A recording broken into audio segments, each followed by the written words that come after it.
Fala pessoal, bem-vindos a mais um episódio do Corte dos Livros Podcast. Hoje vamos a um assunto aqui muito legal sobre educação de novo. A gente está aqui com uma professora de história, mais conhecida como Profa Annelise. Tem um canal no YouTube, um canal no Instagram falando sobre história para alunos e também para professores que estão começando aí na jornada. A gente vai bater um papo super legal com ela hoje aqui. Annelise, obrigado, muito legal ter você aqui. Sabendo que você é aqui da minha cidade ainda. Sim. Aqui de Jundiaí, estamos aqui em ambiente seguro, gente. Estamos aqui em casa hoje. Muito legal saber que você está aqui na cidade, levando esse conteúdo no YouTube para todo mundo. E vamos bater um papo legal, então obrigado por ter topado. E a gente vai conversar um pouquinho sobre a sua história hoje. Imagina, eu que agradeço, Adilson, prazer estar aqui. Muito legal, assim, a gente tá com essa criação de conteúdo aqui na cidade, né? E poder espalhar isso também para quem gosta de estudar, quem gosta de fazer leituras, de várias áreas diferentes, né? Mas acho que a educação une a gente. Total. De toda forma, né? Total, muito bom. Muito bom. Conta um pouquinho, Annelise. Quem é a Annelise? Um pouquinho da sua história, sua adolescência, seus primeiros estudos, trabalho. Como que foi a sua jornada até a gente chegar um pouquinho hoje, um pouquinho da sua jornada até a gente chegar aqui? Legal. Bom, eu sou daqui de Jundiaí mesmo, sou nascida aqui. Eu fiz a vida inteira escola pública, né? Estudei desde a EMEI lá, prézinho que chamava, né? Até o ensino médio na escola pública. Depois, durante o final, ali, os anos finais do ensino médio, eu decidi que eu ia fazer história. Tá. Foi um pouco assim, em cima, né? Porque eu tinha uma professora de história muito bacana, eu gostava muito das aulas dela. Sempre achei que tivesse algo mais para além do que ela estava falando ali, sabe? Tá. Sempre tive essa curiosidade. E aí decidi que eu ia prestar história, mas como eu ainda era muito insegura, assim, eu conheci um cursinho popular. E aí disse, vou tentar primeiro fazer esse cursinho e prestar as provas das públicas e tudo mais. E foi um período que a gente estava começando ali a ter o Enem, mas ainda não era o Enem como hoje, que você pode usar a prova para entrar na universidade, né? Ele tinha umas notas ali, mas você precisava realmente fazer a prova do vestibular, e muito bem. Então, eu fiz o cursinho popular, lá eu fui super incentivada pelos professores que também faziam universidade pública, e eu passei na Unesp Campus de Assis, que é interior de São Paulo, 450 quilômetros aqui de Jundiaí. Nossa, é longe. É longe. E essa não era a minha ideia inicial. A ideia inicial era, vamos fazer faculdade, mas eu não imaginava muito assim o que ia vir depois, né? E aí, com 19 anos, eu fui para Assis, morei lá em República e tudo mais, aquela coisa, né? Sim. Não era a minha ideia, mas foi algo que acho que me ajudou muito, assim, a crescer, a amadurecer. E aí eu estudei os 4 anos da licenciatura em História lá em Assis, e depois eu fiz o mestrado em História também lá. Em Assis, a gente tem a licenciatura, não é o bacharelado, mas tem um foco muito forte em pesquisa, né? Em pesquisa acadêmica, os professores incentivam bastante. E lá eu também comecei a fazer pesquisa com jornais antigos, assim. Ali a gente tem um centro de documentação, e aí eu entrei num estágio ali para fazer verbetes desses jornais. Então, organizar esse centro de documentação, organizar os jornais e fazer os verbetes para eles serem divulgados nas redes sociais. E daí foi a partir daí que eu conheci a minha orientadora, comecei a entrar nesse mundo da pesquisa, e eu tô falando isso porque o meu foco sempre foi, né, pesquisa acadêmica. Então, eu vou fazer mestrado, doutorado, entrar na universidade pública, com 30 anos, vou ser professora universitária, olha só. E as coisas foram caminhando para um outro lado, né? Eu terminei o mestrado e daí eu comecei a dar aula, porque assim, nesse meio tempo, né, então enquanto eu não presto o doutorado, eu vou dar aula para ver como é que é, eu tinha vontade. Só que daí eu entrei na sala de aula e me apaixonei, assim, gostei muito. Comecei a dar aula de forma bem sistemática em 2014. Isso aqui em Jundiaí, daí eu voltei pra cá e tudo mais. E tô aí, né, 10 anos de sala de aula. Mas o que acontece, né? Eu sempre tive essa questão acadêmica, esse viés da pesquisa que sempre me ajudou muito. Então, em sala de aula, eu tive dificuldade no início, porque a gente acaba tendo essa lacuna, embora seja licenciatura, a gente não aprende tanto, assim, a sala de aula, né? Então, eu achava que a escola ia ser assim, eu vou chegar lá e vou dar uma palestra, igual eu faço na faculdade, e os alunos vão ouvir, bonitinhos, do 6º ano vai ficar tranquilo. Todo mundo em silêncio, tudo bem, quietinho. mas todo mundo tira 10 e acabou. E aí você entra no 6º ano, você toma um choque de realidade, né? E aí eu comecei a entender que eu precisaria adaptar, né, o que eu aprendi em sala de aula, aliás, na faculdade para a escola. E aos poucos eu fui meio que misturando esse conteúdo mais acadêmico com o básico ali da sala de aula e transformando um pouco minha prática também, algo que no início era bem difícil, depois eu fui fluindo, assim. E passei por escolas particulares, aprendi bastante, e nesse meio tempo, em 2018, eu decidi criar um canal no YouTube. Muito porque a gente estava conversando aqui um pouco antes, né? Muito porque eu não me sentia tão livre para trazer a prática do jeito que eu gostaria. Não tinha muito tempo também nas aulas, às vezes, são poucas aulas de história. E eu disse, eu vou criar um canal. Eu via muita coisa errada também na internet. Uns alunos me falavam, professora, você conhece o canal do fulano? E eu não era uma pessoa do YouTube. Eu tinha o Facebook e não olhava muito. Tá bom. E aí eu pensei, eu vou criar um canal, porque se eu sei o que eu sei, né? Se eu tenho experiência, tem outras pessoas fazendo tanta coisa errada, por que não eu tentar? E aí em 2018 eu fiz um vídeo, mas assim, foi aquilo, né? Meia hora pensando como que ia ser, 2 dias fazendo roteiro, super preocupada com o roteiro, nada preocupada com a parte tecnológica, iluminação, microfone, nada disso. Eu tava preocupada com o roteiro, com o conteúdo. Bem acadêmico mesmo. Tá. E aí a gente gravou em casa mesmo, meu marido filmando assim, segurando o celular, literalmente, não tinha tripé, nada. Tá. E aí depois a gente entrou lá no editor para tentar editar, enfim, subiu o vídeo, acho que setembro de 2018. E os primeiros inscritos foram os meus alunos, né? Da escola. Boa. E aí eles adoraram, porque para eles, assim, eu estava no YouTube, eu já era famosa, entendeu? Minha professora é YouTuber. E aí, assim, passou o final do ano, final de ano para professora é sempre muito corrido. Eu larguei um pouco, assim, falei, é muito trabalho, demorei muito para fazer, vou deixar isso de lado. E aí, uma ex-aluna minha do ensino médio me mandou mensagem, olha, eu vi que você fez o vídeo, gostei muito, e eu preciso também de portfólio, né, a Lígia Balas. E aí ela me disse, posso editar seus vídeos? A gente pode fazer uma gravação e aí a gente faz uma parceria? Eu falei, Lígia, bora, vamos fazer.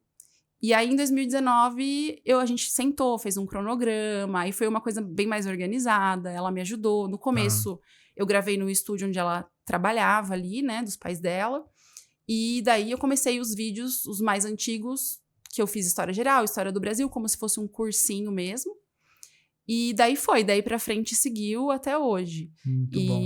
Foi uma experiência bem bacana, porque nesse início, mesmo os meus alunos sendo os primeiros inscritos, eles incentivavam muito, davam dicas. Professor, quando for assim, você separa a minutagem, você começa falando isso, porque senão a gente não tem paciência. Então, eles foram me dando dicas também de como fazer, embora eu por muito tempo fosse bem teimosa, assim, de não me render ao algoritmo, né? Não, quero fazer do jeito que eu quero. Mas foi muito, muito interessante. E aí, inclusive, eu consegui aula numa outra escola. Eu trabalhava numa escola, em 2019 eu entrei numa outra escola, muito porque a diretora viu o meu canal, gostou, e assim, eu tinha 1.000 inscritos, não era muito grande.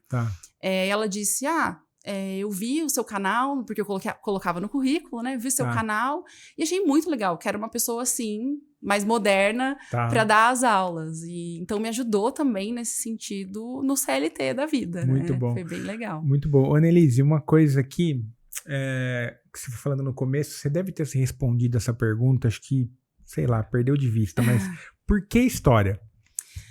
Olha, eu acho que isso da curiosidade.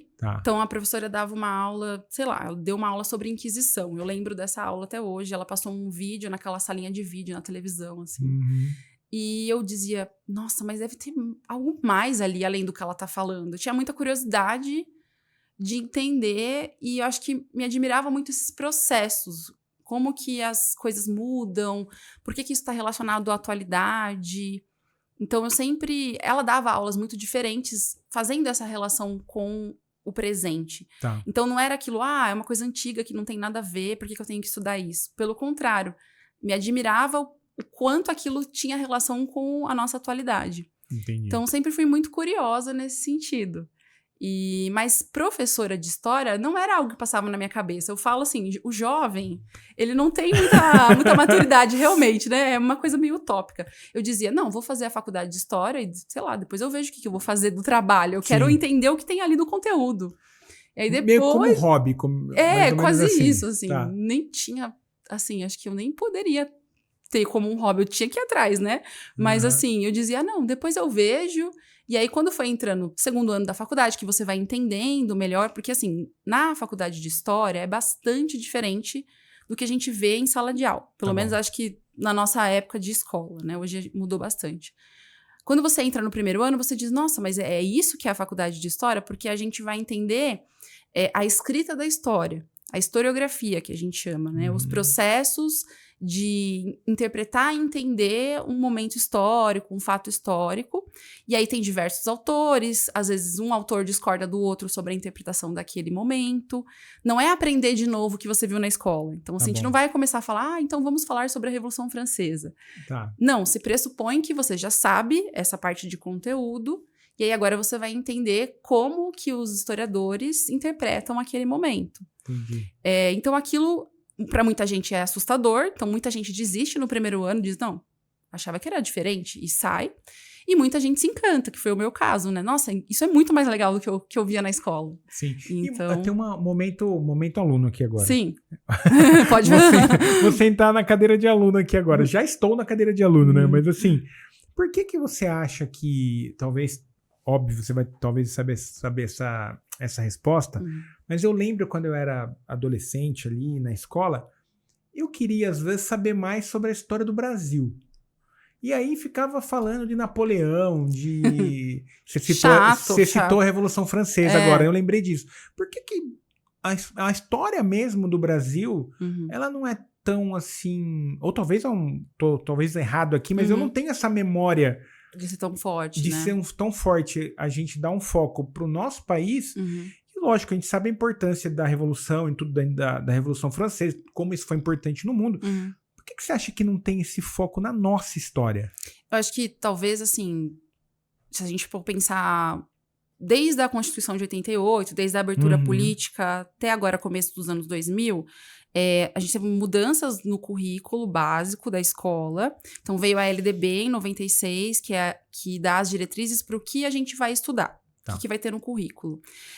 Só que a escrita da história, a historiografia, como eu estava dizendo, ela é muito eurocêntrica. Entendi. Então, o que vinha para os professores de história das universidades, ou que os professores historiadores, professores de história da universidade liam, era basicamente franceses, alemães de vez em quando, os ingleses. Tá. Então, por muito tempo, década de 70, 1980, a fonte desses professores era essa escrita da história europeia. Entendi. E aí se estudava, às vezes, até não tanto história do Brasil, claro, tem vários estudos, mas... Sim. Gente estudando Idade Média, Grécia Antiga, que é super importante, né? Para o pessoal não brigar comigo depois. Sim. Mas às vezes a história, vamos dizer, da América Latina, como um todo, história da África, da Ásia, ficava de lado, né? E aí agora, depois dos anos 2000, a gente tem um movimento na escrita da história que vai pensar sobre o decolonial. Então, vamos decolonizar, vamos dizer assim, e essa ideia de tudo ser... a Europa ser todo o centro, vamos dizer. Tá bom. Então, até isso chegar nas escolas, até isso chegar no material didático, leva um certo tempo. Então, em 2003, a gente tem aquela lei que obriga as escolas a estudarem história da África, história indígena. Tá. Não sei se para você, mas eu estudei entre 2003 e 2005 na escola do ensino médio. Eu sou mais velho. Eu não tive. Inclusive, eu tô pensando aqui, gente, a minha pergunta é de velho. Não é não. Mudou tudo. Na minha época não tinha nada disso. Eu não queria revelar a minha idade, mas eu tenho 36 anos. Tá. Então, assim, é o ano da Constituição. Eu tô 6 anos mais que você. Tô com 42. Você não pegou, então. Eu não peguei também, porque 2003 é a lei. A gente sabe que a lei não é assim. Veio a lei, acabou, vai ter todos os livros didáticos ano que vem. Não, imagina distribuir pro Brasil todo, né? Pensar ali no... E até hoje, às vezes, a gente não tem. Ainda tem tem uma visão assim, vamos estudar colonização do Brasil. Padre José de Anchieta, e não os indígenas, vamos dizer. Entendi. Então, infelizmente ainda existe, claro, que tem uma grande mudança, mas muito provavelmente a nossa geração dos 30, 40 a mais, não pegou isso. Entendi. E hoje tá precisando ali reler, atualizar, porque de fato a escrita da história também mudou bastante. Sim. Então, se você vai fazer licenciatura em história hoje, se tiver alguém que tá assistindo a gente que tá começando, provavelmente ele vai ter história da África, provavelmente ele vai ter um foco maior em história do Brasil, América Latina. Mas até essa pessoa se formar, entrar na sala de aula e quebrar isso para os alunos também é muito forte. Às vezes os alunos eles vêm com uma visão que eles não gostam de história do Brasil, não sei você, mas assim, a maioria das pessoas com as quais eu converso não gosta, assim, que não é da área de história, né? Eles vêm, por exemplo, do 4º, 5º, 6º ano, né? As crianças menores, odiando, porque o que eles veem é só a história do Brasil e eles veem só a parte do descobrimento. Entendi. E aí quando a gente vai aprender Segunda Guerra, eles chegam no 6º ano dizendo, né? Mas porque o conteúdo, né, o currículo do infantil, do Fundi 1, tem esse foco da memória, da história do bairro, da criança, para entrar na história do Brasil. Mas, assim, que bom que isso mudou agora. Quem está no ensino básico tem esse outro olhar. Mas, resumindo, você está vendo que historiador não é nada objetivo, tá? A gente dá voltas e voltas até chegar na resposta. Super respondeu, e que bom que isso tá mudando, porque Sim. As minhas lembranças eram de vários outros histórias e a do Brasil era um pedacinho pequeno ali dos estudos e ficava falando de os ciclos econômicos, o ciclo do ouro, o ciclo do café, Sim. E era só, né? Então o Brasil parecia meio de escanteio ali, mas que bom que tá mudando. Sim. Estamos evoluindo. E você falou uma outra coisa bem legal que eu queria trazer aqui para nossa continuidade do debate, que você falou, quando eu resolvi criar o canal, eu vi que não tinha uns conteúdos legais e tal, e eu falo bastante isso pro pessoal. Hoje, com 3 anos, você já tá mais tempo, mas eu tô com 3 anos ali no digital e eu fico incentivando amigos, né, e amigas que têm muito conteúdo. Eu falo, gente, mas tem tanta gente fazendo conteúdo que é um conteúdo ok, e vocês aí com uma baita bagagem e não vamos pro digital, que a internet tá precisando de gente boa. Então, acho que eu me conectei um pouco com o que você falou, porque quando eu resolvi criar o canal foi 2021. Aí eu comecei a ler super tarde, só pra ser um adendo aqui, talvez você não saiba. Eu comecei a ler em 2020. Nossa, uma época que muita gente começou a ler também. Sim, né? Pandemia, não tinha nada pra fazer, vamos ler. Né? Não tinha nada pra fazer, ficar em casa. Eu sempre li, lógico, livros técnicos, faculdade, MBA, beleza. Mas nunca livros assim mais pra se desenvolver, sabe? Livros de história. E aí eu fiquei apaixonado por isso. Eu falei, eu vou criar um canal e vou falar disso, né? Então, esse realmente foi um dos motivos de criar o Profa lá atrás? Ou você tinha alguma outra, assim... Você imaginou que você ia chegar onde você estava? Ou foi tipo assim, vou criar um canal, jogar o conteúdo lá? Qual que era a sua cabeça? Volta no tempo lá. Qual que foi a sua tomada de decisão aí? Nossa, não tinha a mínima ideia do que ia acontecer. Porque... eu acho que eu tinha, em primeiro lugar, uma questão muito forte do momento político que a gente estava vivendo, 2018. Nas escolas, tinha uma questão muito forte do escola sem partido, dessas perseguições, vamos dizer assim, aos professores. E eu me sentia assim, poxa, eu tenho uma formação, mas na área acadêmica as pessoas tinham muito receio de divulgar. Sabe? Então, assim, qualquer livro que fosse de história, mas que fosse mais para um público geral, o mundo acadêmico não gostava. Dizia, não, a gente não é sério. Se é para ser divulgado, não é sério. Isso era um pensamento antes da pandemia, tá? Muito preconceituoso mesmo, assim. Então, quando eu comecei a pensar, poxa, eu quero ter um canal, quero trazer a minha perspectiva e ter essa liberdade... Eu fui com medo, mas fui com medo mesmo. Mas eu também tinha receio de como o mundo acadêmico poderia me receber.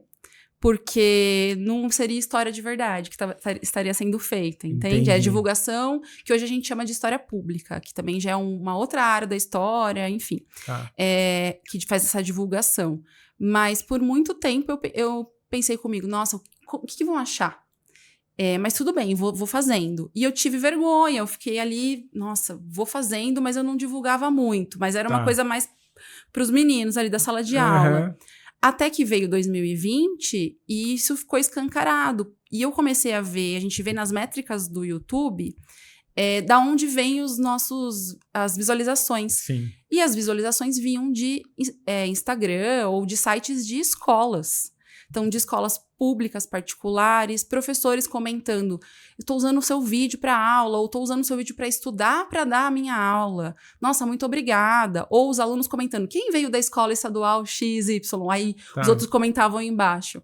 Então, a partir dali que eu comecei a entender a dimensão que o canal estava tomando e o quanto não era algo para eu me envergonhar, vamos dizer assim. Era algo que estava ali com qualidade, porque eu sempre me preocupei com essa qualidade, sabe? Professora, né? Você pensa na qualidade do conteúdo, na didática. Exato, é aquela coisa, com medo, mas ao mesmo tempo ainda tendo esse ar acadêmico em mim, então sempre colocando as referências na descrição, porque a maioria dos canais que eu via de história não tinha essa referência. Então trazia uma interpretação, mas não era baseada na historiografia. E aí eu dizia, não, vou colocar as referências bonitinhas, colocava documento histórico. Então se alguém quiser se aprofundar, tem isso daqui. E aí, depois de algum tempo, em 2020, 2021, principalmente, as universidades começaram a me chamar para falar sobre criação de conteúdo no digital. Sensacional. Especialmente naquele momento pandêmico, que, assim, não tinha o que fazer. Era isso, ou você não tinha aula, não tinha conteúdo. Então, aí, quando a universidade pública me chamou, as universidades particulares, olha, você quer falar pra gente como você faz para criar conteúdo no YouTube? Como que você usa o Instagram para falar de história? Aí eu entendi que eu tava indo para um outro caminho, poderia ser um business. Também, que é outra questão. Muito bom. Ô, gente, vocês tá num papo aqui, a prof aqui tem quase 80 mil inscritos no canal dela. Depois eu vou deixar a descrição aqui para vocês acompanharem o conteúdo dela lá, que é bem legal. E nessa jornada, né, de você começar a criar conteúdo, teve algum ponto de virada assim que você falou, não, cara, é isso aqui mesmo? Lógico, você teve esses pequenos feedbacks, o pessoal começou a te convidar, mas você teve alguma coisa muito marcante que você falou assim, não, acho que eu tenho que olhar com mais profundidade, eu preciso talvez profissionalizar alguma outra coisa ali, porque eu acho que daqui tem um negócio que vai dar jogo. Teve alguma coisa que você lembra assim?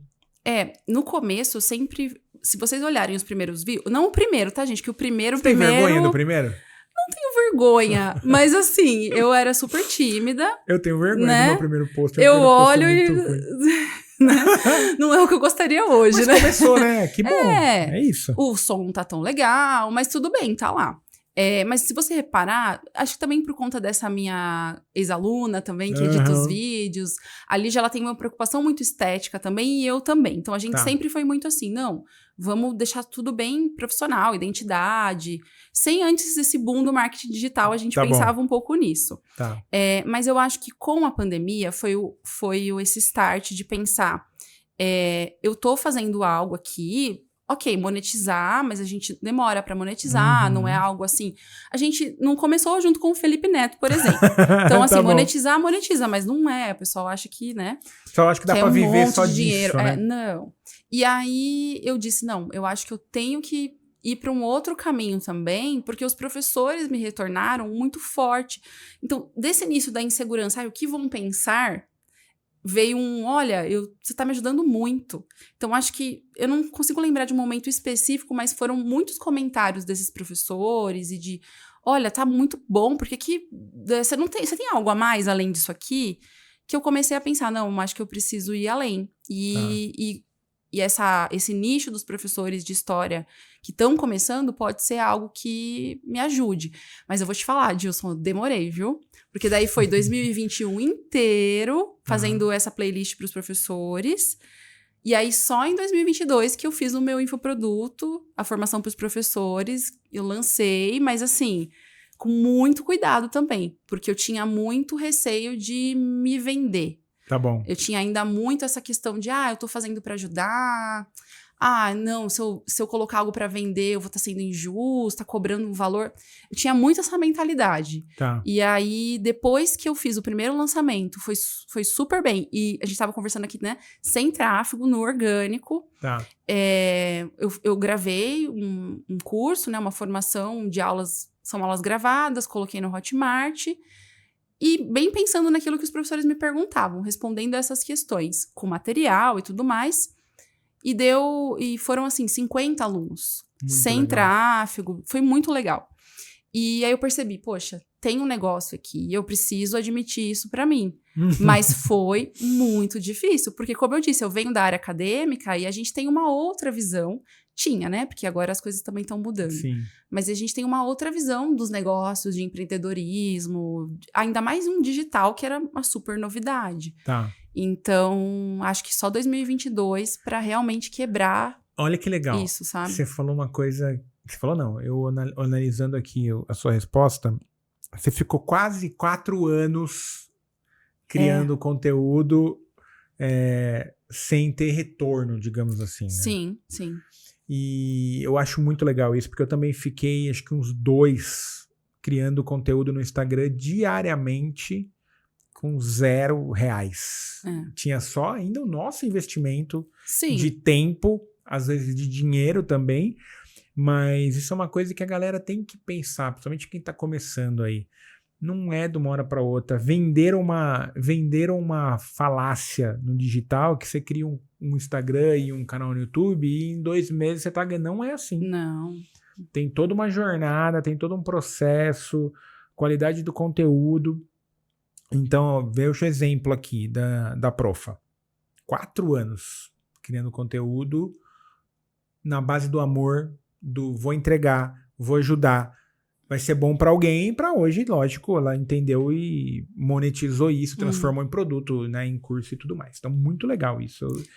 Você estava falando agora, eu lembrei que eu acho que eu vou responder melhor a sua pergunta. Tá, então vamos lá. Eu lembro que um colega meu, ele queria começar a fazer videoaula e tudo mais. Tá. E ele me perguntou, quanto tempo da semana você gasta para fazer os conteúdos? Tá. E eu nunca tinha parado pra pensar desse jeito. Eu sentava, fazia, porque CLT, dando aula. E assim, eu sempre dei muitas aulas. 30 horas por semana, do sexto até o médio. Então, eu passava o dia todo na escola. Final de semana, à noite, às vezes fazia alguma coisa. E aí, ele me disse isso e eu fiquei... Horas, né? Quantas horas eu passo? Porque é um trabalho. Total. É um trabalho. E aí... caiu a ficha, assim, a enorme ficha caindo, né? De, caramba, eu tô fazendo, tudo bem, tem a monetização, mas é assim, a edição, eu pagava do meu salário, tinha que, sei lá, comprar um microfone, depois comprar o softbox, depois comprar isso.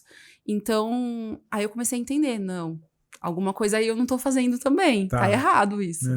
E aí foi que as coisas foram mudando, porque, e é o que você falou, as pessoas hoje acham que é muito rápido, até porque pós-pandemia a situação do marketing digital, assim, explodiu. Sim. Mas não é rápido e eu acho que nem é pra ser, as pessoas têm que ganhar confiança na gente, entender quem nós somos, nós temos que entender também quem a gente é naquele mundo digital. Sim, o nosso flow, né? Eu demorei pra caramba pra pegar o ritmo que eu tenho hoje de criação de conteúdo, eu demorei, cara, acho que uns 6 meses pra me entender na minha rotina ali.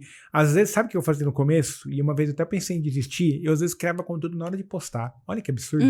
Mas é porque tava no começo. Quem nunca? Eu tava tentando me entender ali com a rotina, né? Então daí eu falava, nossa, mas tá dando muito trabalho isso, eu tenho que... E se eu tenho um imprevisto? Sei lá, não tem conteúdo? E eu comecei a olhar minha rotina, minha agenda, encaixar os horários de criação de conteúdo. Então fica mais organizadinho. Mas demorou uns 6, 7 meses para eu entender o meu processo de criação de conteúdo. Isso. Entendi, validei, legal. Então, só que assim, 6 meses, a galera não tem muita paciência com essas coisas. Não. Quem tá criando quer, tipo assim, ó, criei 3 feed, 4 reels, eu quero ter 1 milhão de seguidores. Não. E assim, a nossa área de educação, e aí eu falo de educação não só do ensino de história, mas qualquer área. Tá.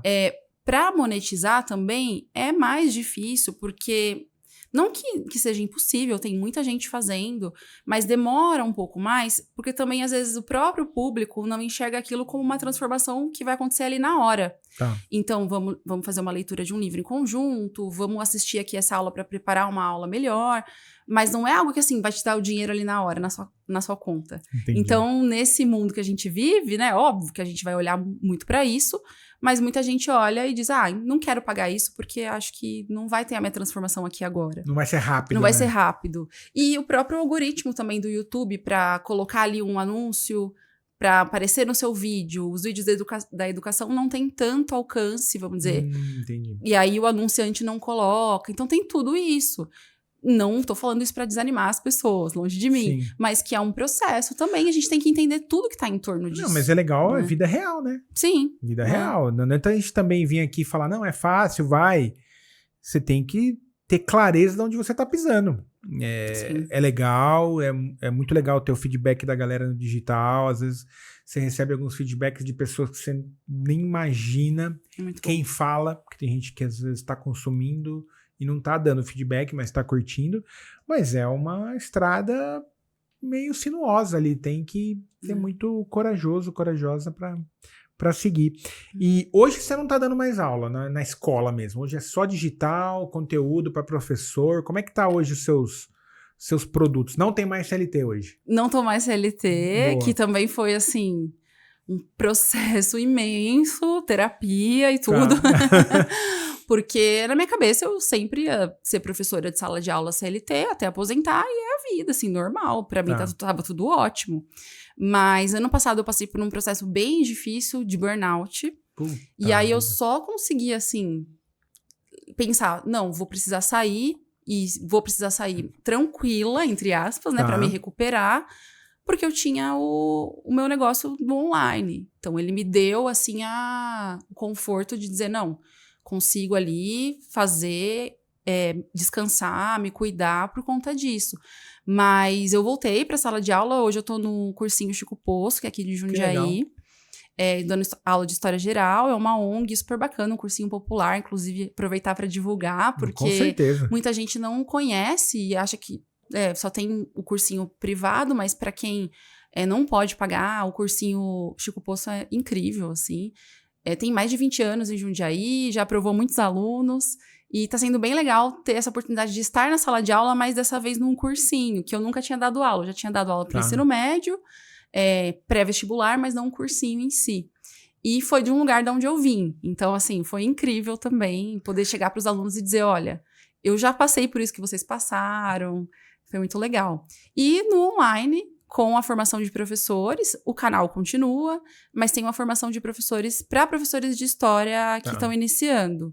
E aí, eu tenho a formação desde 2022, eu trabalho com os lançamentos a cada 3 meses, e já são mais de 300 professores. Caramba, que legal. Nessas turmas. A gente tá na 7ª turma, eu fui dividindo por turmas, e a gente tá na 7ª turma, o último lançamento foi agora, em setembro, e mais de 300 professores, e do Brasil todo, isso que é o mais legal. E aí, além do curso gravado, que eles podem assistir, a gente também faz os plantões. Então, a cada 15 dias eu faço um encontro com eles para conversar, entender como é que tá a situação. E aí é muito legal, porque daí você vê que a dor é a mesma, muito embora eu tenha alunos lá do Acre, sabe? De Belém do Pará.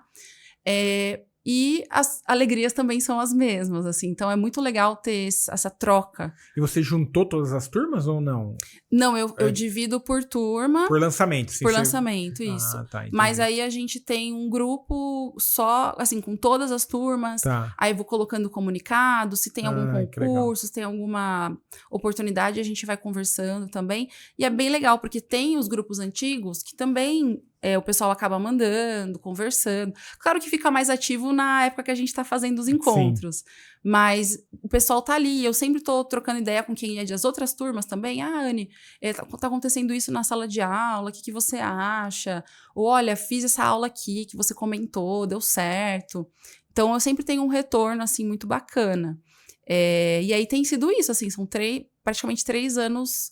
com esse infoproduto. Tá. E agora, na Semana dos Professores, eu vou lançar os e-books também, que são de propostas pedagógicas. Tá. Então, estou tentando criar aí um mecanismo também para suprir o professor, desde a parte do método de ensino, até o material que ele tenha, e mais para frente também as videoaulas para os professores prepararem as aulas. Tá. Porque também tem uma lacuna muito forte no conteúdo de história.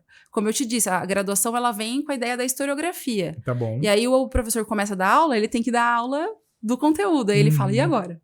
Tá. Né? Então eu também estou preparando aí um projeto para o ano que vem nesse sentido. Que legal. E aí fechar esse ciclo, assim, né? Ele vai ter vários apoios nesse sentido. E o que é interessante, né? Conforme eu fui conversando com os professores, eu fui pegando também essas dores, entendendo. E aí você tem uma visão quase que nacional da graduação de história no Brasil, assim. Porque você entende o que eles têm facilidade, o que têm dificuldade. Qual que é a maior dor deles hoje? Hoje, eu acredito que seja o conteúdo de história em si. Porque a gente tem essa lacuna, essa diferença entre a escrita da história e o que a gente precisa passar para o aluno. Entendi. Então, essa lacuna acaba dificultando na hora dele preparar uma aula, por exemplo. E aí, por mais que a gente tenha matérias da licenciatura, também é um pouco assim rápido demais. E aí tem 1 ou 2 matérias, e aí ele entra na sala de aula e fala, e agora? O que eu faço? Então, Chama a profa. Chama a profa Annelise. Né? Muito bom. Além de todo o conteúdo gratuito que tá no seu canal também. Sim, tem muita coisa. Mais de 200 vídeos já. E aí eu vi, eu tava dando uma olhada ontem, eu me inscrevi lá e tava dando uma olhada. E aí o que é legal, né? É tipo, a pessoa entra, tem conteúdo gratuito, e aí ela gosta, ela fala, vou dar o próximo passo, aí ela entra nessa turma. E aí tem um método, você tem um método de... Lógico, professora, lógico que tem um método. Né? Que pergunta a minha pergunta se a professora tem um método. Mas como que é essa... É didático para eles, assim, você apoia no nível assim, ó, seria interessante você dar aula desse jeito, vai por aqui, isso aqui não é legal, é mais ou menos por aí. Isso, eu me apoiei muito nas principais dúvidas que os alunos traziam. Então, por exemplo, eles me seguiam, abria a caixinha de pergunta, nessa época, assim... sem intenção nenhuma. Tá. E aí, eles me mandavam. E aí, eu fui separando e estruturei o curso mesmo com essas dúvidas. Então, um módulo só sobre a aula. Então, fazer planejamento de aula, lidar com indisciplina, que é um assunto também que é a segunda maior dor, você imagina. Eu imagino. Falar em reunião de pais. Até, assim, escrever na lousa. Como organizar a lousa, que parece uma pergunta boba, mas que pro estudante da graduação, até pro professor que já dá aula há muito tempo, às vezes ele só aprende ali no aluno dando feedback. Professor, não tô entendendo sua letra, tá confuso esse quadro. Então, eu faço desde esse passo a passo até o mais aprofundado, que é a metodologia. Então, você pensar o ensino de história, por exemplo, usando documentos históricos na sala de aula, relacionando o presente e o passado, que daí já é um pouco mais aprofundado, talvez... Essa é a parte, talvez, que eu consegui desenvolver mais com a minha experiência de 10 anos, porque eu também não conseguia fazer isso no começo. Eu fui moldando isso com o tempo. Até essa parte bem aprofundada, mesmo para o professor, hora que ele estiver ali bem nesse básico, ele conseguir aprofundar com o aluno também. Porque em sala de aula a gente precisa, às vezes, usar o material da escola, ir até a página 40, até a data tal, porque na escola tem a apostila. Então, às vezes, ele não tem tempo para aprofundar demais, mas eu ensino também como ele pode fazer isso, mesmo usando a apostila, mesmo usando o livro didático. Muito bom. Então, é um pouco isso. Você pega na mão, realmente, do professor, da professora, e guia ele ali os melhores caminhos. Isso. Muito bom. Muito bom. Adorei isso aí. E é legal porque, tipo assim, né? Você se considera... Pergunta, assim, comprometedora agora, mas vamos lá. Você se considera referência nesse apoio para os professores no assunto história? Eu me considero, Adilson. Muito bom. Sim, adoro pessoas confiantes. Adoro. Terapia, muita terapia. Não tem que ser. Eu me considero porque, por vários motivos, mas eu acho que eu também tô caminhando para cada vez mais ser essa referência, assim. História geral do Brasil, videoaula, tinha bastante mesmo. Tanto que quando eu comecei, o meu foco era, vou fazer um curso para o pré-vestibulando. Só que foi sendo eu vi que estava sendo muito difícil. Primeiro, porque eu tava com muita pressa, como a gente já conversou. Sim. Não, em um ano eu quero que meu canal seja enorme, vários seguidores. Uhum. Mas depois eu fui percebendo que eu também não tinha muito esse jeito do YouTube de mais entretenimento. Tá. Porque o YouTube tem isso, ou entretenimento ou educação. Sim. E o meu jeito é um pouco mais sério, né, e tudo mais. Então, por mais que em sala de aula eu faça brincadeira e tudo mais, mas eu fui percebendo que tinha essa lacuna e os professores não estavam assistidos. Muito por isso. A gente vai falar com um professor de história que tá começando? Não é óbvio. Todo mundo sabe disso. Meio que era um tabu, assim. Você não fala disso na sala dos professores. Tá. Você não vai perguntar para um outro professor, viu? Eu não sei fazer direito à lousa. Como é que você faz? Porque ele pode te julgar, você fica com vergonha. É um não dito. Então, eu acho que eu usei muito bem essa lacuna e a minha ideia é ser essa referência aí cada vez mais. Muito bom. Pretendo. Com certeza é. Mas eu tô pensando, antes de você, num mundo hipotético que não existe a profa Annelise, como que o professor faz? É na raça mesmo. Se vira nos 30. Se vira nos 30, porque é isso, é perguntar pra alguém e levar uma indireta, ou você ser amigo de um outro professor que tem mais tempo de... Vai te apadrinhar ali que diz, e tal. olha... Não faz isso aqui que você fez, que senão não vai ser tão legal. Então, era assim como foi comigo, porque eu também comecei observando os colegas que já estavam há mais tempo, perguntando para um amigo da faculdade, viu, você começou a dar aula antes? Como é que você tá fazendo a sua aula? E aí, eles foram me falando e eu fui juntando tudo aquilo com o que eu achava que faria sentido. Tá. E é engraçado que no começo eu tentava ser uma coisa que não era do meu perfil, como eu te falei. Tentava fazer musiquinha, me fantasiar. Eu não tenho nada contra isso, mas não é o meu perfil. E aí eu tentava forçar um pouco uma barra que não dava certo, não colava com os alunos, porque adolescente sabe, adolescente vê e entende quando é forçado ou não. Sim, total. E aí eu fui adaptando, eu acho que essa experiência de adaptação me ajudou, mas um período, sei lá, antes da pandemia, antes da professora Annelise, era na raça mesmo, é bem assim, no aprendizado, na experiência. Entendi. Não, porque é muito real isso, porque eu fico pensando, e esse acho que é o papel do mentor e da mentora, que é encurtar caminho, né? Exato. Você tá lá, tipo, alguém já passou pela sua dificuldade em algum momento ali, então, é muito legal ter isso. Porque a hora que você foi falando, eu fiquei pensando, mas e se o professor não tivesse esse apoio, não tivesse o seu canal, não tivesse o seu curso, ele vai ficar numa ali, eu vou me virar aqui. Aí ele vai bater cabeça, vai pegar livro, vai... Às vezes até...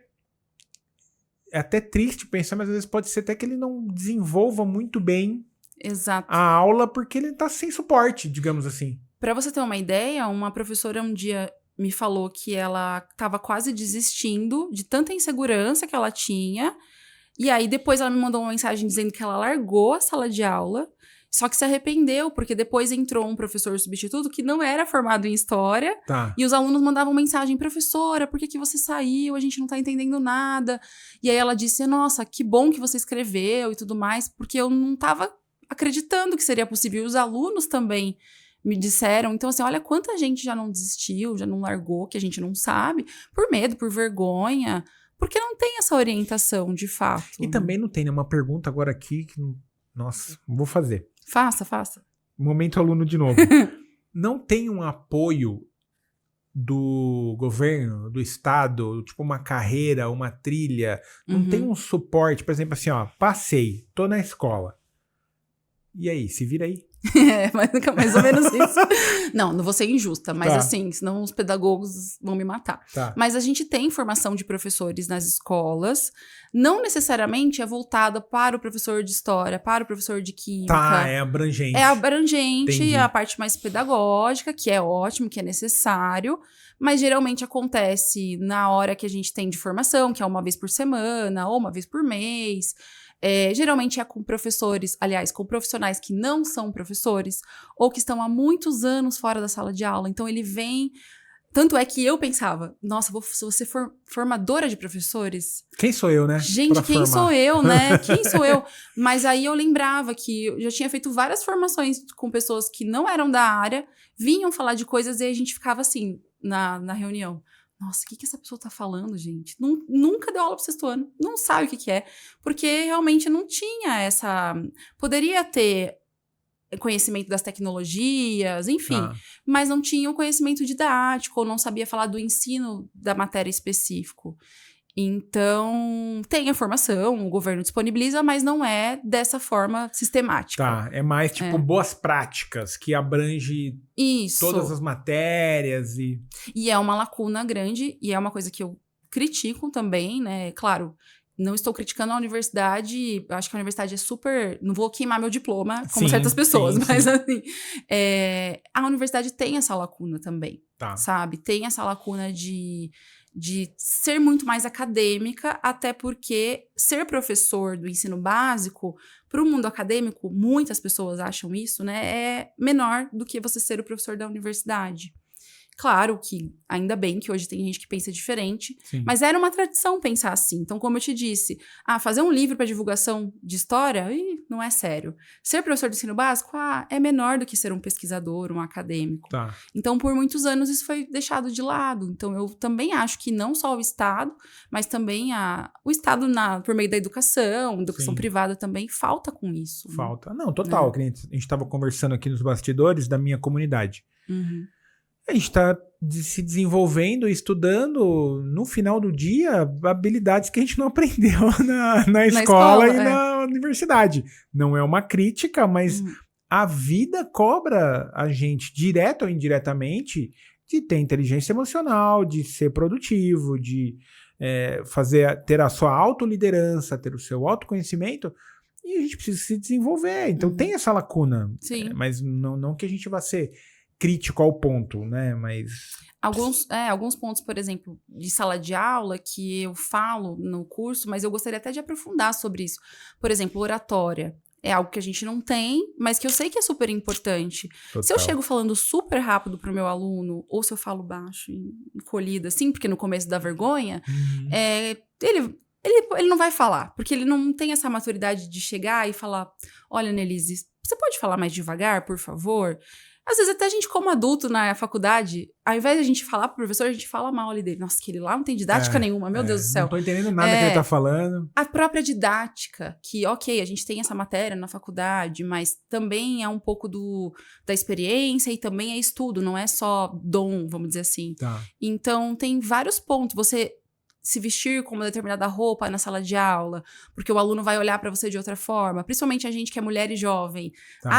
Ela é parecida com aluno, né? No começo sempre me confundiam com aluno, que eu acho ótimo hoje, mas que assim, bom, né? Por um lado, eu já tive alunas que disseram, aquela ali é a professora, nossa, mas ela não vai saber dar aula, porque eu fui de All-Star da aula. Entendi. Então assim, hoje eu posso ir de All-Star, ok. Esse não é o problema. Mas eu acho que eu iria de uma outra forma. Sabe, assim, não tô dizendo que isso é o ponto principal, mas são questões que poderiam ser também colocadas. Tá no inconsciente coletivo da galera. Você vai formar, você vai ver pessoas, você vai formar... Em 5 segundos você formou a imagem dela. Infelizmente é assim, a gente é assim, todo mundo é assim. Então são pontos dentro da educação que eu acredito que também poderiam ser importantes para o professor e ajudaria ele também a perder essa insegurança, essa angústia, esse medo. Ele vai ali com calma, entende o que ele tem que fazer. Claro que ele erra, ele acerta, faz parte, mas eu acredito também que ajudaria bastante, sabe, nesse sentido. Sensacional. Nossa senhora, que papo bom aqui. Falar de educação é muito bom, né? Nossa, sensacional. E como que é a profa Annelise leitora? Teve algum livro assim na sua jornada Teve algum livro que influenciou essa sua paixão, curiosidade por história, assim ou não? Então, eu acho que eu fui injusta na minha fala no início de comentar. Eu comentei só da minha professora, mas eu esqueci de mim mesma. Como uma boa jundiaiense, vamos lá, vamos falar de Jundiaí agora. Você ia na biblioteca pegar livro? Eu ia na biblioteca, entendeu? Assim, morava no Retiro, pegava o ônibus pra ir até a biblioteca. Você falava que ia na cidade? Eu ia na cidade, eu vou na cidade até hoje. Eu vou. E eu ia na biblioteca... Piada interna, gente. Isso aqui é só quem é daqui da cidade. Só quem é do interior. Eu ia na biblioteca da Argos quando era ali perto do Politeama, né? Mas assim, eu lembro que o ônibus não descia ali perto, então eu ia a pé até lá pra pegar livro, e depois devolvia. Então eram umas coisas que eu penso hoje que eu fazia, sei lá, com 13, 14 anos, e eu achava super legal. E eu lia de tudo, desde do que a gente tinha que ler na escola, até ficar procurando literatura, sei lá, Wicca, coisas bem adolescentes, assim. Então eu lembro muito disso. Na verdade, desde cedo, né? Que a gente aprendeu a ler lendo o gibi da Turma da Mônica. Total. Em casa sempre foi assim. E tem várias fotos minhas, da minha irmã, que a gente tá sentada no sofá lendo. E a gente passava o dia inteiro lendo o gibi da Turma da Mônica. Até isso começar a chegar na escola. E no começo também era aquela coisa do... tenho que ler esse livro aqui. Não tô entendendo nada, mas eu tô lendo, tô ali, né? Me aprofundando. E aí, eu acho que o Dom Casmurro foi um livro que... É meio polêmico hoje até, né? O Dom Casmurro vai ter na escola ou não. Tá. Mas o Dom Casmurro foi um livro que... Nessa época do cursinho, eu me apaixonei, assim. Eu gostei muito. E principalmente porque falava de Brasil século XIX. Então, tinha toda aquela ideia da escrita, da forma como se falava do Segundo Reinado. Tá bom. Acho que aquilo me chamou a atenção também. Tá. Então, eu lembro sempre do Dom Casmurro. Tinha uma sementinha ali. Tinha, eu gostava muito disso. Tá. Gostava muito. E nessa sua jornada aí de leitora, você consegue encontrar algum livro que foi importante? Seja na parte de história, mas um livro que você fala assim... Pensando agora na sua versão leitora. Tá. Algum livro que você fala assim, nossa, Dilson, esse livro aqui tem uma antes e depois aqui, eu apliquei, mudou minha mentalidade. Tá. Eu não sei se é mais relacionado à mentalidade, mas eu acho que A Insustentável Leveza do Ser foi um livro que eu li com 17 anos. Tá. E depois... Eu li, sei lá, acho que com 20 e poucos e li agora com 33. Foram 3 livros diferentes? E foram 3 livros diferentes. E eu quero demorar mais um pouquinho, lá pros 40. Chama? Eu vou anotar aqui. A Insustentável Leveza do Ser. É do Milan Kundera. Tá. É um livro mais de ficção, mas, de novo, ele tem um fundo histórico também. Tá. Porque ele se passa em Praga. Achei. Achou? Ele se passa em Praga na década de 70, se não me engano, 60, 70. Tá bom. Que a gente tem ali o movimento em Praga, principalmente esse movimento pós-guerra, Guerra Fria e tudo mais. Tá. E aí fala sobre a vida aí de 4 pessoas, né? 2 casais. É muito filosófico, tem muitos trechos inspirados em filosofia, mas é um livro que me mudou, assim, em vários sentidos. Não é fácil de ler, assim, para um adolescente de 17 anos, eu não tinha repertório.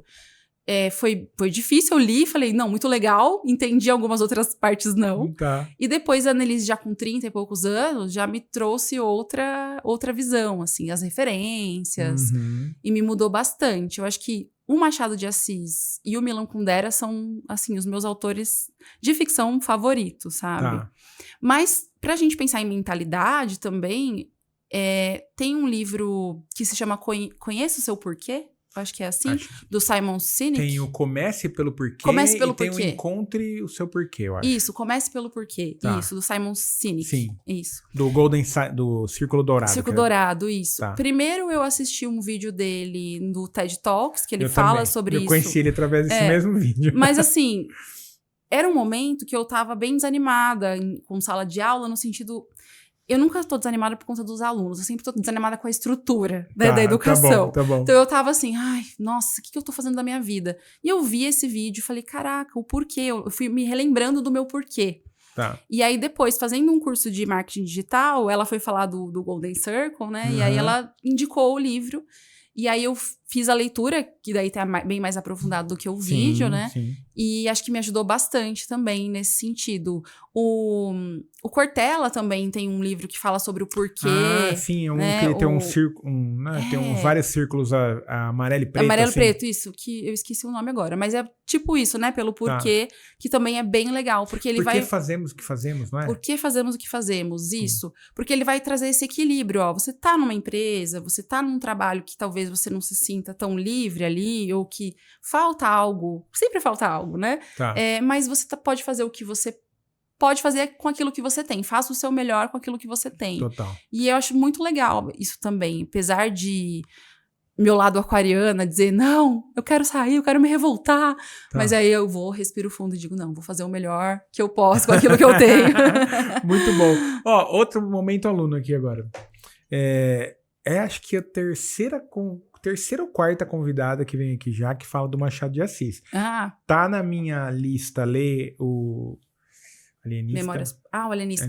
Incrível também, leia. E aí eu fiquei pensando uma coisa, que eu não sei se não fura a minha bolha, ou realmente não é reconhecido como deveria. Uhum. O Machado de Assis, você acha que ele tem esse reconhecimento da importância que ele teve para a literatura? Porque, assim, ao mesmo tempo, eu sou um leitor, tenho um canal de leitura, eu não vejo ele furando muito algumas bolhas. Parece que ele fica ali na bolha dele, mas eu acho que todo mundo fala dele. Será que eu tenho a sensação que ele deveria ter mais reconhecimento que tem? Ou então é eu que tô na minha bolha e não tô enxergando isso. O que você acha sobre isso é muito doido, porque na minha bolha, assim, super conhecido, melhor autor de literatura brasileira e tudo mais. Mas eu entendo que na bolha, talvez, da inteligência emocional, desses livros mais teóricos, dessas habilidades, talvez ainda não entre, porque tem um viés mais literatura do século XIX, que talvez seja assim, é livro da lista da escola. Mas ele tem uma sagacidade, uma ironia. É um autor, assim, que acho que todo mundo deveria ler. Claro, não é que todo mundo vai gostar, mas todo mundo deveria ler até pra entender do porquê a gente fala tanto dele, sabe? E talvez entender um pouco a gente como Brasil também. O Alienista é muito incrível pra você entender isso. Acho que até por ser um conto um pouco mais curto, talvez seja mais legal você começar por ele do que o Dom Casmurro ou Memórias Póstumas. Mas eu acho que talvez seja a bolha. Não sei, ou eu tô numa bolha também muito, sabe, machadiana. É porque eu fico pensando nisso, que nem recentemente eu li o Paulo Coelho. Eu não tinha lido o Paulo Coelho ainda.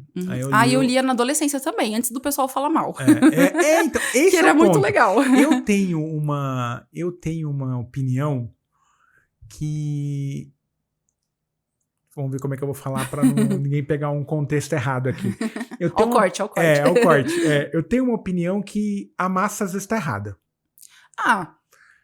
Sim, eu entendo. E aí eu falo assim, se todo mundo fala do mal do Paulo Coelho, por quê?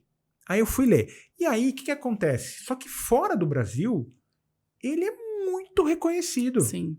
Ele é um cara referência. Tem vários autores que eu gosto muito que citam o Paulo Coelho como referência de inspiração. Eu falo, por que lá fora a galera gosta dele e aqui a gente fica com essas coisinhas? Também tem muito isso, né? Do próprio autor brasileiro não ser reconhecido por nós. E assim, são... áreas da leitura. Sim. Você acha que lendo Machado de Assis você não pode ler Paulo Coelho porque não... Tá bom, eu discordo. Eu li O Alquimista e adorei. Então, é uma leitura que... Achei legal, uma história legal. Enfim, mas eu queria saber desse negócio do Machado de Assis, que todo mundo fala. Eu não sei se... É mais ou menos tipo assim, se eu falar no Brasil, Ayrton Senna.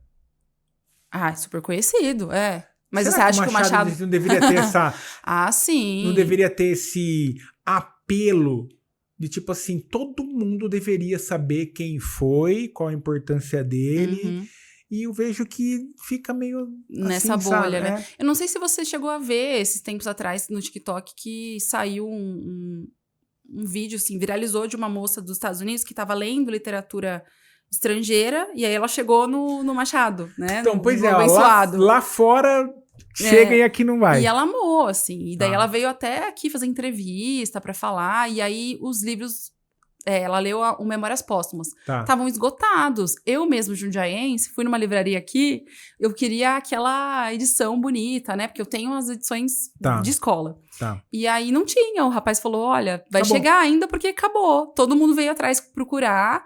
Então foi um furar bolha, assim. Que legal. Que, se estava esgotado os livros, é como você disse, não é todo mundo que conhece. Total, né? Muito bom. Não, eu fico pensando porque eu acho que a gente deveria... E isso é uma das coisas que eu me coloquei como...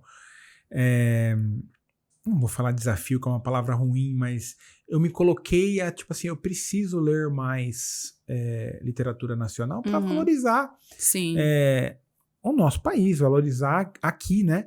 Por quê? E eu acho que tem um ponto importante nisso também, porque principalmente quando eu leio bastante sobre desenvolvimento, inteligência emocional, liderança, autoconhecimento, eu sempre fico preocupado com o contexto, porque às vezes você pega um livro, beleza, você vai ler, é um livro estadunidense, que a cultura do americano é totalmente diferente da nossa cultura.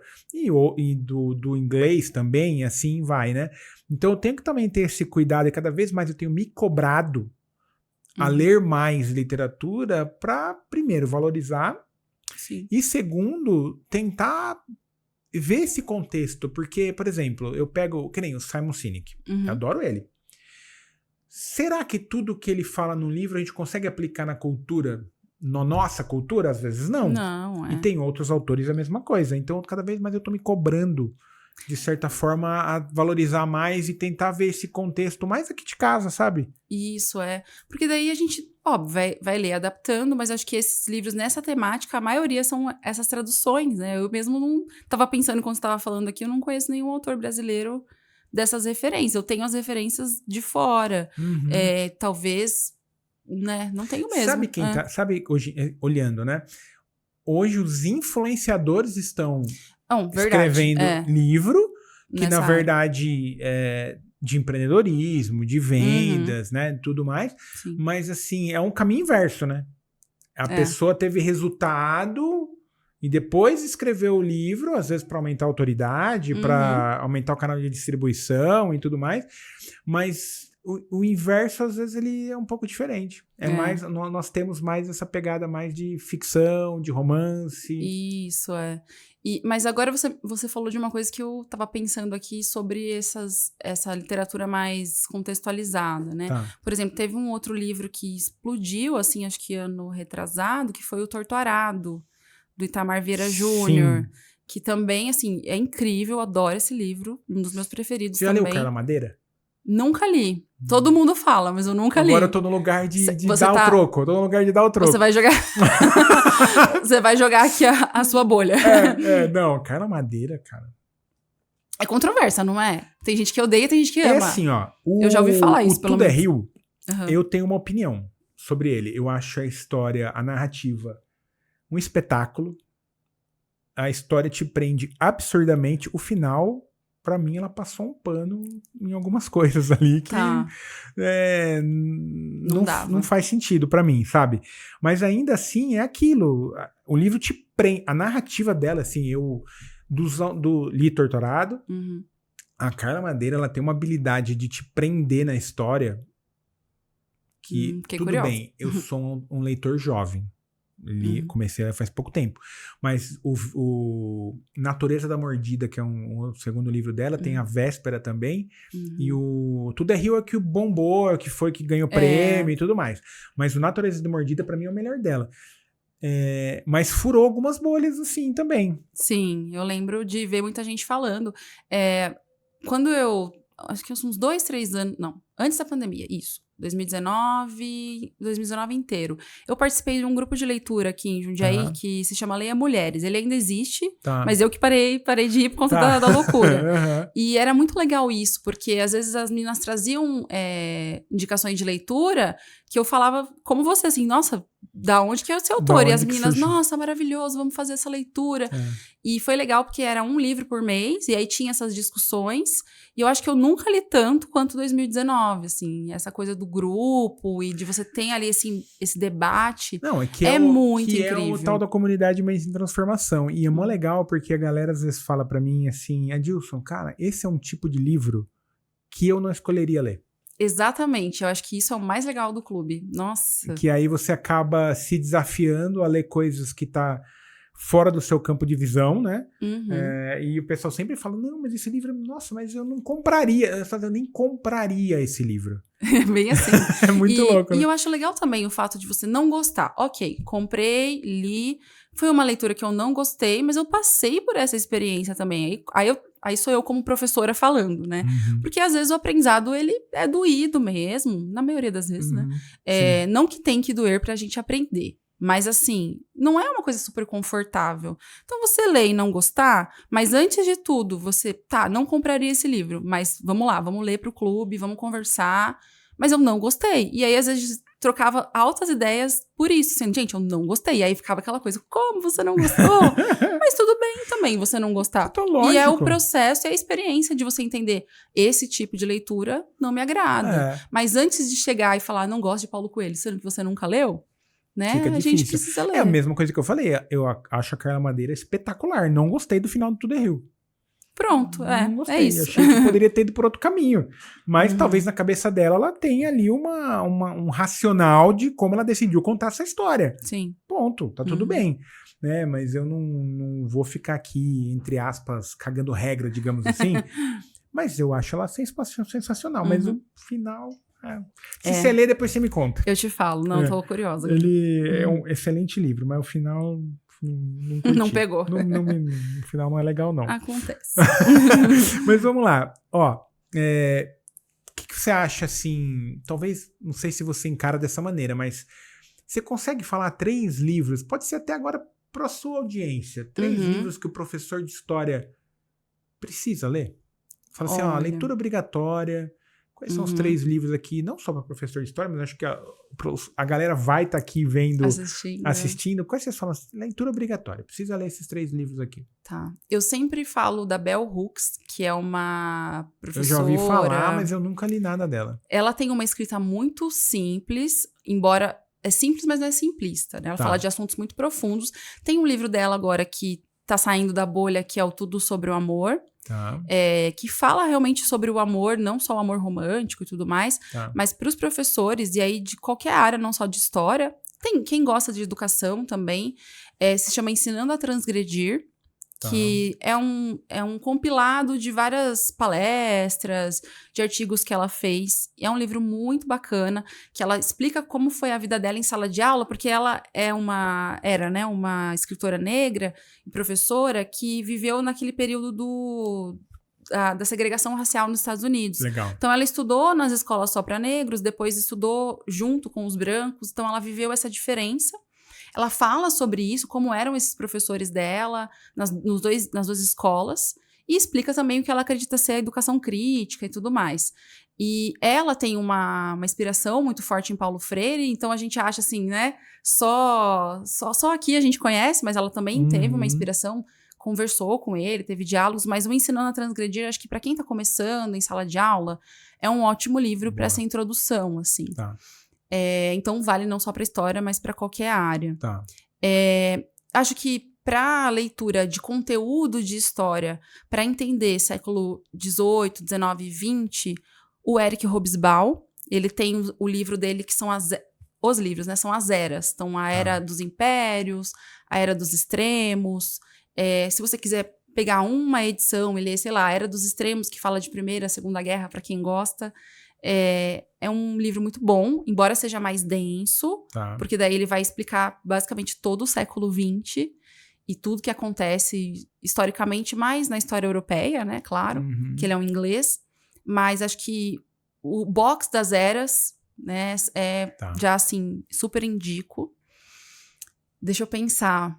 Um terceiro livro, eu acho, que tem um livro clássico que todo estudante de história tem que ler no início, mas que pode ser também uma releitura depois de um tempo, que é o Introdução à História, do Mark Bloch, que foi um historiador também de uma corrente historiográfica que saiu um pouco do estudo só dos grandes homens, dos grandes feitos. Ele... vai dizer, né, que a história ela é a ciência que estuda o ser humano no tempo. Então, tudo que o ser humano produziu ao longo do tempo é história. Então, seja algo escrito, uma música, e não só os políticos devem ser estudados, mas qualquer pessoa, a gente aqui, enfim. Então, a Introdução à Apologia à História, né, a Introdução à História é um livro bem legal. Ele começa o livro respondendo o filho dele, né? O filho dele pergunta, pai, pra que serve a história? E aí ele vai responder. Então é bem interessante, é um clássico, assim, na escrita da história, mas eu sempre recomendo pra gente voltar pra essas leituras, que são clássicos, a gente sempre retoma, né? Muito bom. Tinha 2 perguntas pra te fazer. Você leu Sapiens já? Não li, acredita? Mas todo mundo já me falou, mas eu não li. Porque ele conta a história da humanidade, talvez você se conecte. Mas é um livro legal. Eu falo que eu envelheci uns 5 anos nesse livro. A história não é muito fácil, não. Não é por causa disso. Ele é muito detalhista. E ele tem uma linguagem difícil, então você tem que ler com muito foco, concentração, senão não vai. Mas é um baita livro, eu gostei bastante. Legal. E outra, você falou sobre a segregação, e aí em dezembro a gente vai ler um livro na comunidade, sempre em dezembro eu coloco uma biografia.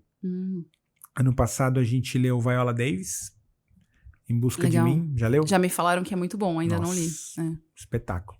E esse ano a gente vai ler Eu Sei Porque o Pássaro Canta na Gaiola, da Maya Angelou. Ah, sei.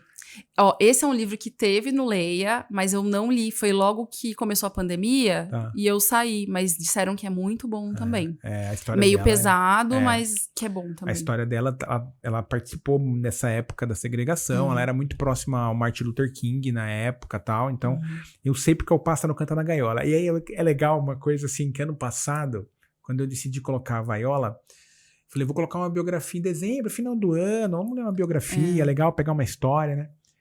E aí eu coloquei a Viola. Por quê? Cara, uma mulher negra, e eu acho que dentro do meu local no Instagram, o que eu posso fazer para ajudar é colocar esse tipo de livro na minha comunidade. Por quê? Pra gente dar luz pro racismo, pro abuso, por essas coisas. E a Maya Angelou é a mesma coisa. Ah, sim. É muito importante. De, tipo, ler, sabe? Ler porque o que acontece? Tem 80 pessoas na minha comunidade. Não sei quem escolheria, eu sei porque o pássaro canta na gaiola para ler. Mas como eu escolhi como leitura do mês, vai ter que ler. Eu falei, se cancelar, não volto em janeiro, hein? Já falei. Mas eu acho que tem no que a gente pode, dá pra gente fazer algumas coisas pra falar sobre alguns temas, né? Pra a gente debater, pra gente ter essa visão, porque tem um esquema que a gente tá falando da bolha. Às vezes a gente vive numa bolha e a gente não percebe outras coisas. Principalmente a gente que é branco, estamos aqui em São Paulo. Cara, a gente é muito privilegiado. Sim. E a gente tem que estudar que tem tudo a ver com história. Tudo. É o mundo que a gente vive, é a sociedade que a gente tá. A gente pode escolher não ler sobre, não falar sobre, ou a gente pode tentar entender, contextualizar e, de repente, agir para mudar também. Sim, total. E acho que são ações, são pequenas ações que fazem toda a diferença. Né? Então, acho que colocar esse livro como desafio é bem importante. E é muito legal porque, assim, a Maya, eu conheci ela porque dos 3 principais autores que eu gosto citam ela. Que é o Ryan Holiday, a Brené Brown. Já leu alguma coisa da Brené? Já li. Nossa, eu ia falar dela também, mas eu falei, não, vou dar história mesmo, mas é muito bom. A Brené, cara, eu adoro os livros dela. Eu li, se não todos, quase todos, acho que falta um só. E ela cita muito a Maya. E tem um outro autor também que eu gosto, que é o Adam Grant. Cita também a Maya. Eu falei, não, mas espera um pouquinho. Se as 3 pessoas não, né? 3 escritores que eu admiro, que eu consumo e que eu gosto, usam ela como referência, eu vou beber água na fonte. Vamos conhecer a história dela. Então, eu acho bem legal isso. O que pra você é óbvio e as pessoas não percebem? Nossa, difícil. Ai, pra mim o que é óbvio... Eu acho que é essa cabeça minha de historiadora que vai responder, mas eu acho que o óbvio é isso, assim, tudo tem um porquê, nada é natural, sempre foi assim, sabe? Foi assim que Deus quis, sabe? A história se repete, tipo assim... Talvez. Talvez acho que a história, ela não é pra gente não repetir os mesmos erros, porque a gente repete. Mas ela tem muitas permanências e muitas rupturas também, muitas mudanças. Por isso que é importante a gente entender que nada é natural, nada sempre foi assim. E aí a minha mente de historiadora dizendo, né? Tudo é uma construção, inclusive o que a gente está falando aqui sobre questão de racismo e tudo mais, tem toda uma construção, mas qualquer outro assunto. O fato da gente, às vezes, não querer ler determinado livro ou não querer saber de determinado assunto, também diz sobre uma construção de mundo que a gente quer, que a gente vive. Maravilhoso, né? Porque daí você vai ficar só... consumindo o que você acredita. Exatamente, você fica ali fechadinho. Como você falou, nossa, se os outros autores têm esse repertório, por que não eu também beber dessa fonte, entender o porquê que aquilo é tão importante para aquela pessoa? Então já foi algo que eles passaram, já teve ali uma experiência que fez essa leitura acontecer, por que não você também ter esse repertório? Mas você tem que estar aberto para isso. E acho que as ciências humanas, ela coloca isso muito forte pra gente. Nada é natural e tranquilo, sempre foi assim. E aí isso fica óbvio pra mim, mas eu sei que pra outras pessoas não é. Mas aí a gente tenta fazer as pessoas aprenderem, né? Total. Isso. Você consegue separar o... Como é que é? Fugiu o nome agora. O autor da obra? O autor da obra. Você consegue separar o autor da obra? É muito difícil, meu Deus. Acho que não. Eu vou ser bem sincera. Muito bom, muito bom. Eu vou ser bem sincera. Assim... não consigo. Não dá. Não, que consigo. Bom. É isso, tem que falar mesmo. É porque, como historiador, a gente precisa entender da onde veio, o porquê, quem que é o autor. E, assim, isso não significa que eu não vá ler, Sim. ou que eu vou ler e vou passar um pano, ou que eu vou ler e vou dizer, é terrível por conta daquilo. Tá. Mas eu tenho que entender da onde veio, o porquê, o que aconteceu. Aí eu não consigo separar. Muito bom, muito bom. Qual que é a vantagem competitiva da Prof. Annelise? A vantagem competitiva...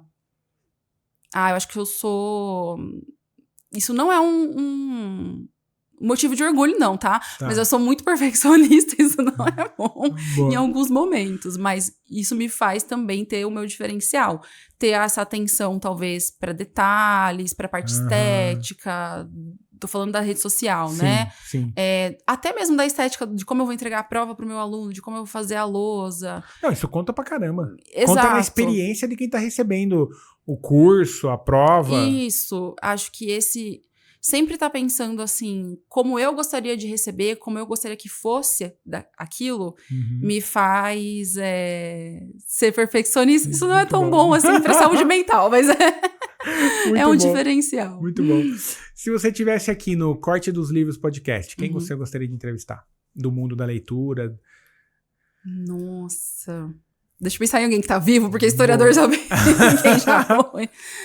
Eu acho que eu gostaria de entrevistar o Itamar Vieira Júnior. Eu tenho uma admiração por ele, por mais que eu sei que também é um livro controverso, que tem gente que não gosta, tem gente que gosta. Mas eu gostaria muito de entrevistá-lo. Acho que é uma pessoa que...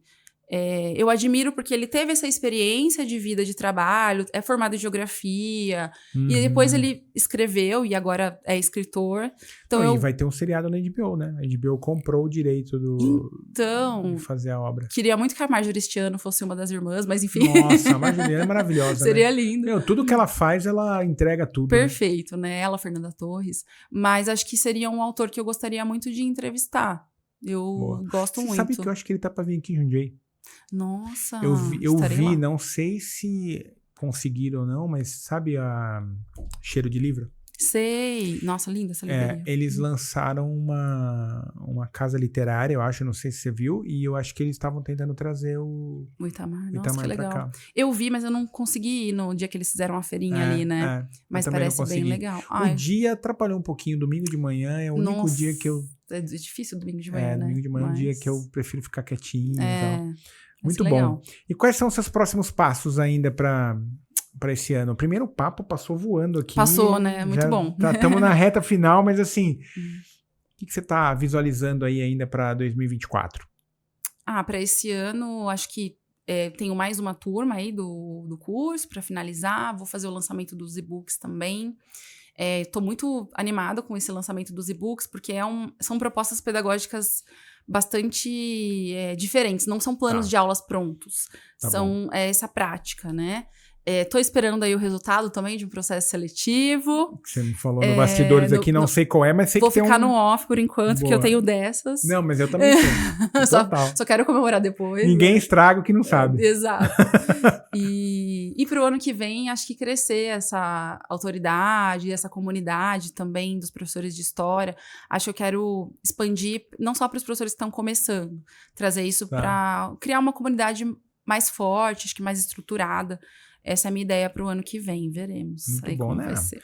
Vai dar super certo. Hipoteticamente, uma editora te contacta. Você tem vontade de escrever um livro? Eu tenho. Desde que eu fiz o mestrado, eu tinha a vontade de publicar o mestrado em livro. Tá.